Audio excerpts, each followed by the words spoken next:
Student, अब अपनी next video में मैं आपको आपकी बुक में 15.1 एक्सरसाइज में क्वेश्चन नंबर जो 10th है वो सिखाने जा रहा हूँ कि एक पिग्गी बैंक कंटेन 150 पैसा कॉइन। एक पिग्गी बैंक यानी कि जो छोटे छोटे बच्चे अपनी सेविंग जिस गुल्लक में डालते हैं वो पिग्गी बैंक उसे कहा गया है। एक पिग्गी बैंक जो है उसमें 100 यानी कि 100 कॉइन है, 50-50 पैसे वाले, 50-50 पैसे वाले 100 कॉइन हैं और 50 हैं ₹1 कॉइन, यानी कि एक रुपये वाले 50 कॉइन हैं। 50-50 पैसे वाले 100 कॉइन, 1 रुपये वाले 50 कॉइन, 2 रुपीज़ कॉइन 20, और 20 हैं 2 रुपये वाले कॉइन, 10 रुपीज़ 5 कॉइन, और 10 हैं 5 रुपये वाले कॉइन।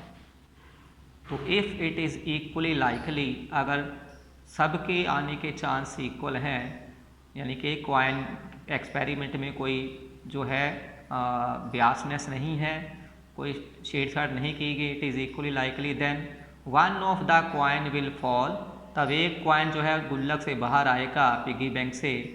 तो आप side what is the probability that coin, तो क्या प्रोबेबिलिटी होगी कि कॉइन जो है वो पहले मालूम करना कि क्या प्रोबेबिलिटी है कि वो कॉइन 50 पैसे वाला हो, दूसरी बार मालूम करना है कि वो कॉइन जो है 5 रुपये वाला ना हो, will not be A 5 rupees coin, 5 रुपये वाला कॉइन ना हो। पहले फर्स्ट पार्ट सॉल्व करना है, तो पहले नंबर ना रिपीट कर लें कि 50 पैसे वाले कॉइन 100, 1 रुपये वाले कॉइन 50, 2 रुपये वाले कॉइन 20 और 5 रुपये वाले कॉइन 10।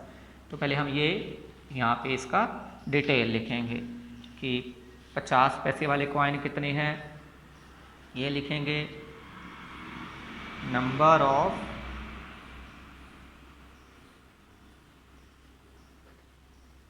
50 पैसा कॉइन, नंबर ऑफ 50 पैसा कॉइन्स कितने हैं 100।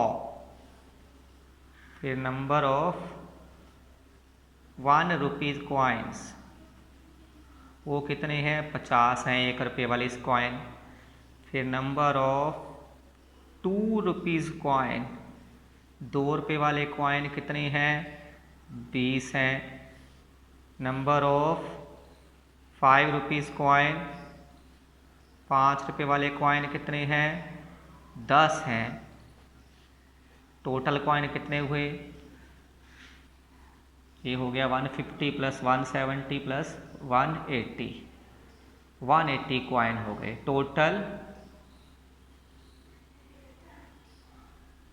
कॉइन्स इक्वल 180, 180 कॉइन है। अब पहले क्या प्रोबेबिलिटी मालूम करने के लिए कहा गया है, विल बी ए 50 पैसा कॉइन, 50 पैसे वाले कॉइन की प्रोबेबिलिटी मालूम करनी है, 50 पैसे वाले कॉइन की। तो कैसे कैलकुलेट होगी, पहले लिखते हैं फेवरेबल आउटकम,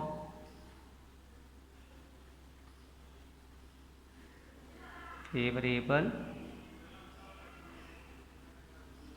आउटकम्स, 50 पैसे वाले कितने कॉइन थे 100, तो ये आपका फेवरेबल आउटकम हो गया 100।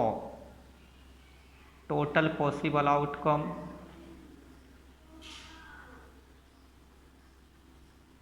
पॉसिबल आउटकम्स, टोटल कॉइन कितने हैं 180, ये आपका टोटल पॉसिबल आउटकम हो गया। उसके बाद फिर आप फॉर्मूला लिखेंगे, probability of an experiment equal favourable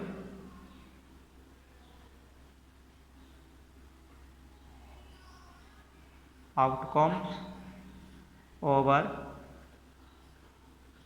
total possible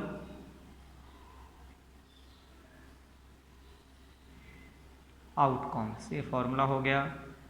अब फॉर्मूले को अप्लाई करते हैं, क्या करता 50 पैसा कॉइन, ब्रैकेट में लिख देंगे 50 पैसा कॉइन इक्वल कितने हैं 50 पैसे वाले कॉइन थे 100, 100 over total possible outcome, total coin कितने जो हमने यहाँ लिखे हुए हैं 180 ओवर में आ जाएगा, 0 से 0 कैंसिल, 10 ओवर 18 डिवाइड करके आपका जो होगा 10/18 को डिवाइड करके जो भी आपका आएगा वो आपका आंसर होगा स्टूडेंट।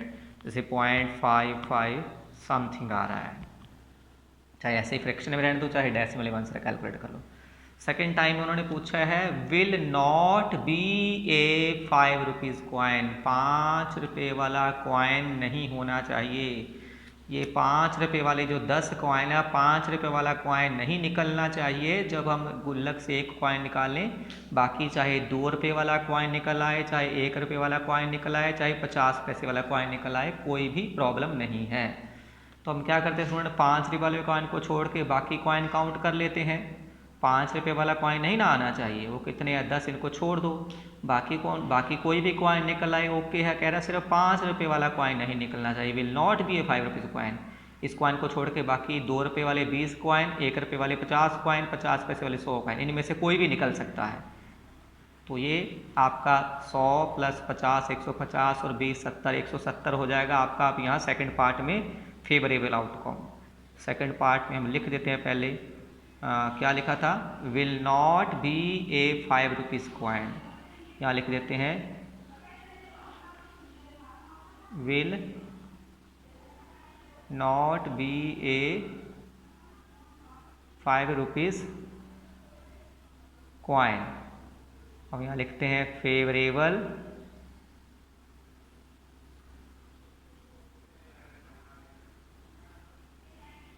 आउटकम्स। फेवरेबल आउटकम में क्या करेंगे, 5 वाला कॉइन छोड़ के बाकी कॉइन काउंट कर लेंगे। 170 ये आपका फेवरेबल आउटकम हो जाएगा। उसके बाद टोटल पॉसिबल आउटकम,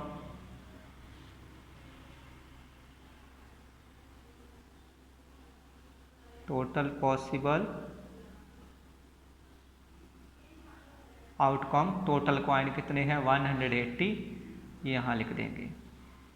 उसके बाद फॉर्मूला लिखेंगे, probability of an experiment equal favourable outcome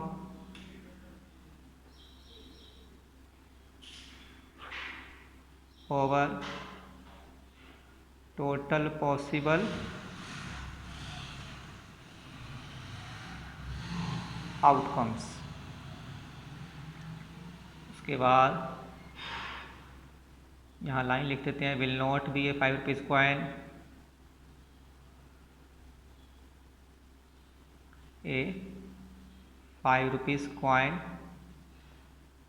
equal favourable outcome 170 over total possible outcome 180। 0 से 0 कट गई, 17/18 आंसर आ जाएगा।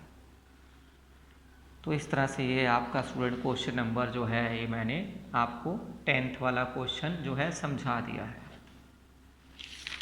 इसी तरह से आप स्टूडेंट जो है 11th क्वेश्चन भी अटैम्प्ट कर सकते हैं, वो भी हम सॉल्व कर देते हैं। कि Gopi buy a fish from a shop for his aquarium. Gopi अपने एक्वेरियम के लिए एक दुकान से मछली खरीदती है, एक मछली। The shopkeeper takes out 1 fish at random from. जो शॉपकीपर है वो रैंडमली एक फ़िश निकालता है टैंक से। उस टैंक में 5 मेल वाली फ़िश है और 8 फीमेल वाली फ़िश है। तो यही पहले यहाँ लिखते हैं, number of male fish. Question number 11, number of male fish कितनी थी मेल फिश 5। नंबर ऑफ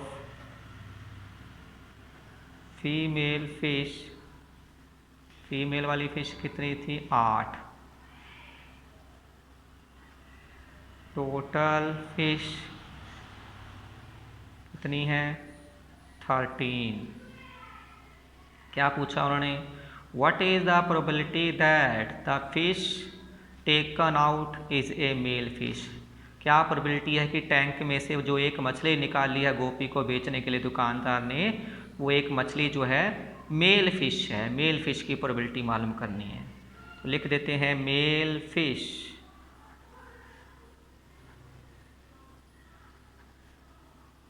अब लिखते हैं favourable outcome.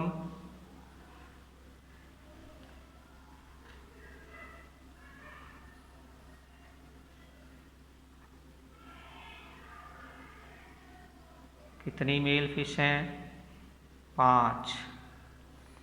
Total possible outcome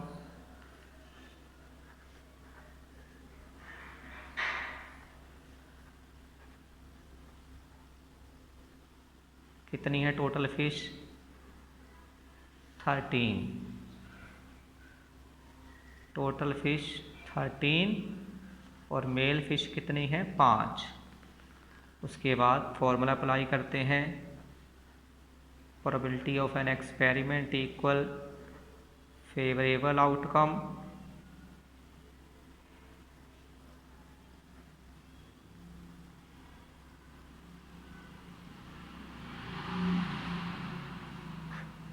over total possible outcome.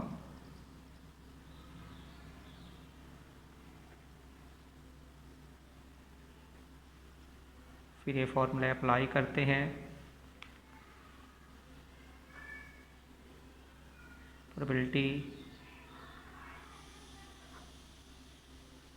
Mail fish equal कितनी मेल फिश हैं? 5। फेवरेबल आउटकम ये है ना, मेल फिश 5 टोटल बटा total possible outcome. Total possible outcome कितनी है? 13 ओवर 13। 5/13 चाहे तो डिवाइड कर दो, चाहे ऐसे ही आप आंसर लिख लीजिए, वो कोई प्रॉब्लम नहीं है। तो इस तरह से आपका 11वां क्वेश्चन स्टूडेंट हो गया। इस तरह से आप स्टूडेंट ट्राई कर सकते हैं और भी क्वेश्चन इसमें से।